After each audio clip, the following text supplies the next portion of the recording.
Thousands of children promised a new life in the sun that turned into something horribly different, are seeking an apology from the British government. Between the 1930s and 1970s, they were sent to Australia. But in the farms and care homes they went to, many suffered hardship and abuse. Some tried to tell the British what was going on, but as the BBC's Sancha Berg reports, the warnings were ignored. Excited child migrants on their way to Australia. Over the last century, it's estimated 7,000 British children were sent across the world, the youngest just 2 years old. The policy was promoted as rescue, children from the slums sent to the sunshine of a new life. But the reality for many was cruelty, sexual and physical abuse, education for farm work and little else. Australia is planning to apologise, but it was Britain who sent them. Many migrants feel Britain should say sorry. It would show that they finally feel guilty about the fact that they deported us to Australia, and that's what they did. And they finally acknowledge the years and years of hardness and hardship that we've had to put up with because they deported us and then neglected us and deserted us. Here at the National Archives, I found what seems to be one of the first serious efforts to warn the British government about the policy. In October 1947, a woman called Lucy Cole Hamilton wrote to the Home Office. She'd worked at one of the farms for many years, and she was worried by reports that British children would once again be sent to Australia. She feared the farms were not conducive to the children's happiness or welfare in a great many ways. She came to London, told officials of her concerns face to face. Cottages were grossly overcrowded, runs the note. 24 children, where at most there was space for 12. The staff were generally of low quality, she warned, and supervision from London was very necessary. But there's no indication her concerns were passed on. One woman, sent to that farm as a girl, was angry. Well, I think it was pretty disgusting knowing that the government in England knew how the farm was being run out here and still send us out here.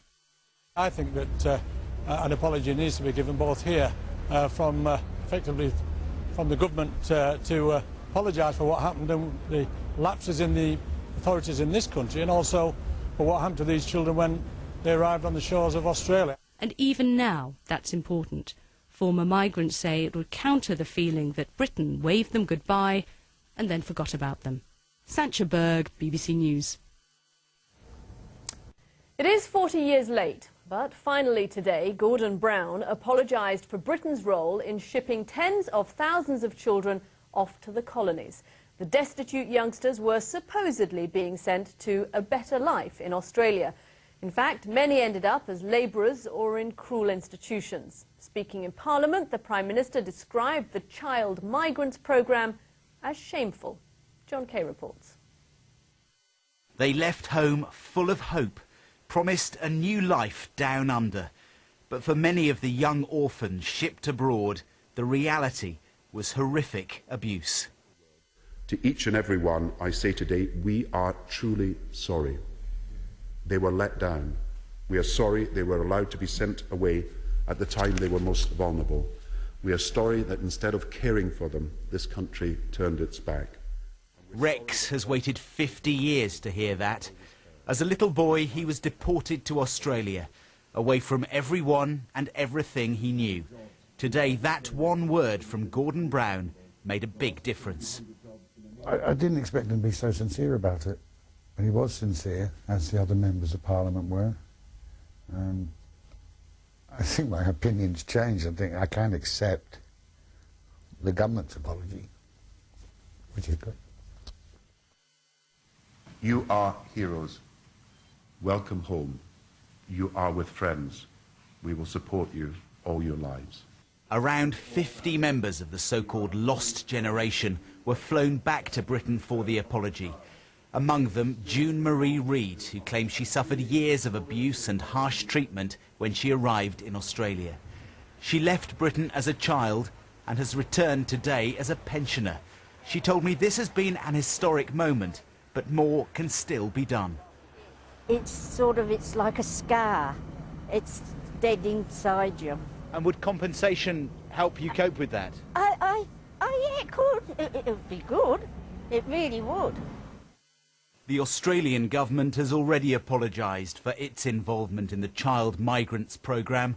Today, Gordon Brown described it as a disgraceful episode in Britain's history, an ugly stain which would never be repeated. John Kay, BBC News.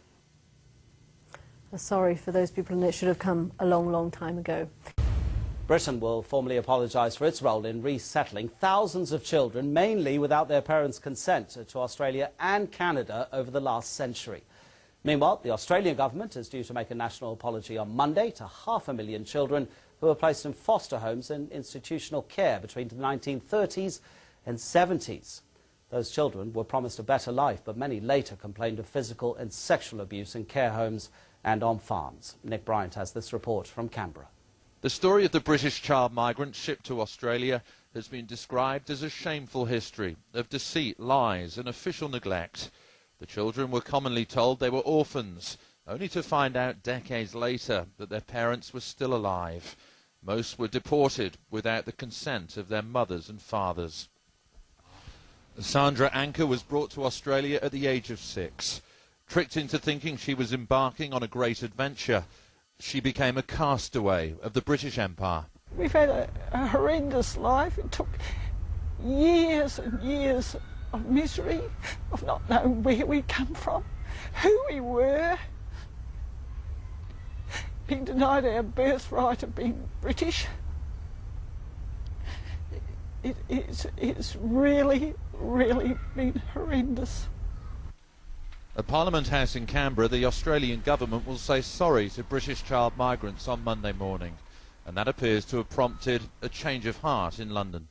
On the eve of the Australian apology, Downing Street has indicated that Gordon Brown will say sorry as well, sometime in the new year after consulting with the victims. But they've already complained that he's been shamed into action by the Australians. It's a question we put to Britain's new High Commissioner in Canberra, Baroness Amos. I think we have all been shocked by this part of our history, and I think it's important that we're apologising now. It's over 20 years since the scandal was first uncovered, and over 7,000 British child migrants still live in Australia. For them, the planned apology is way overdue. Nick Bryant, BBC News, Canberra. Of abuse and neglect. Now there's a formal apology to 500,000 forgotten Australians. In other news this hour, the Australian Prime Minister Kevin Rudd has formally apologised to 500,000 people who suffered neglect or abuse as children in state care. Known as the Forgotten Australians, the children were put into institutions between the 1930s and 70s. Mr Rudd said Australia should look back in shame at the humiliations so many children endured, including thousands who were sent from Britain. Nick Bryant reports from Canberra. They were drawn to Canberra by the promise of a single word. Hundreds of forgotten Australians and former British child migrants, for whom the term abuse seems wholly inadequate in describing their early childhood experiences. Some 500,000 forgotten Australians were abused or neglected in children's homes from 1930 to 1970. And there are still some 7,000 surviving British child migrants who are victims of physical, psychological and often sexual mistreatment. Not of your own making. Kevin Rudd wanted to apologise for what he called the evil they suffered in orphanages and institutions, and for being brought to Australia, often without their parents' consent. We come together today to deal with an ugly chapter in our nation's history. And we come together today to offer our nation's apology. To say to you, the forgotten Australians, and those who were sent to our shores as children without their consent, that we are sorry. This was a solemn national apology, but it's been so long coming that it felt as well like a national celebration, and certainly a moment of catharsis. I think it was beautiful. It's about time, and we got it, yes. So it's going to make a difference for you? We'll get over it. It'll be hard, but we'll do it. Sorry. The government, yeah, they took us as children, put us into care. You know, they've got the decency enough to apologise to us now, but I do think it's up to the institutions to do it, not just the government. I can move on, but I can't. It's not closed. Nothing's ever closed. Pain and torment just stays with you forever, but it's a little bit easier as time goes on. The orphanage boy within me has come out. I feel relieved, and yeah, it's uplifting. Gordon Brown says he'll now deliver a long-awaited apology of his own after consulting with the victims. And following the ceremony at Parliament House, some 40 former child migrants visited the British High Commission in Canberra. One said it was like a lost tribe, finally returning home. Nick Bryant, BBC News, Canberra. Now to an apology which many would say is very long overdue. Between 1930 and 1970, around 500,000 people known as the Forgotten Australians were abused or neglected in state-run orphanages.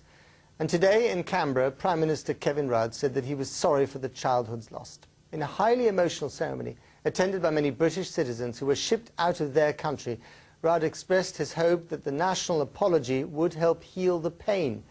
But as our correspondent Nick Bryant reports, the scars run very deep. They were drawn to the nation's capital by the promise of a single word. Hundreds of former British child migrants and forgotten Australians waiting just a few more minutes for an apology they believe is decades overdue. As children, many were victims of such appalling physical and sexual mistreatment that to describe it as abuse seems wholly inadequate. Many were told their parents were dead, only to find out decades later they were still alive. This did have the feel of a day of national atonement. We are sorry. Sorry that as children you were taken from your families and placed in institutions where so often you were abused. Sorry for the physical suffering, the emotional starvation, and the cold absence of love, of tenderness, of care. Sorry for the tragedy, the absolute tragedy, of childhoods lost. And his words were greeted with applause and release.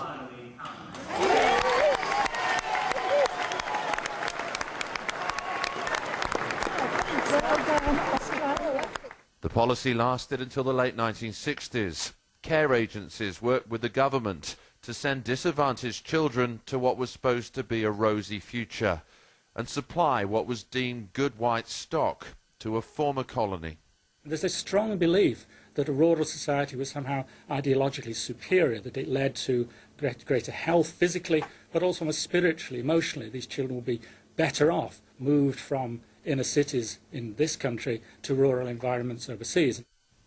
Back in the UK, family members like Roy Stacey knew nothing of their siblings' plight. They're still mourning the years that were lost. I feel totally bitter because it was a stitch-up. I can't think of any other words for it. It was a stitch-up by the UK authorities and the Australian authorities and various institutions over here. This consultation process will culminate in an apology from Gordon Brown sometime in the new year, a second sorry, and perhaps some peace of mind. Nick Bryant, BBC News, Canberra. Now, Australia is gripped by the big dry, one of the worst droughts in a century. Daily, major cities confront the possibility of running out of water. Some are building desalination plants that draw from the sea. A hailstorm has struck the Australian city of Melbourne, causing widespread damage and traffic disruption. 19 millimetres of rain bucketed down in less than 18 minutes. The Weather Bureau is forecasting further storms. This report from Alexandra Mackenzie. Taken by surprise by the heavy hailstorm which blanketed the city, drivers attempted to struggle on with their journeys. Many were stranded as flash floods turned roads into rivers. As the rain and hail continued to batter Melbourne, there were reports of chunks of ice the size of golf balls. Around 3,000 people were displaced from their homes, many of which were almost fully submerged. Evacuation centres have been created on higher ground. People tried to save as many of their belongings as possible, and thousands of sandbags were distributed. But with rising water levels, residents are fighting a losing battle. Alexandra Mackenzie, BBC News. Because we are being bogged down by your culture and it's weighing too much on us.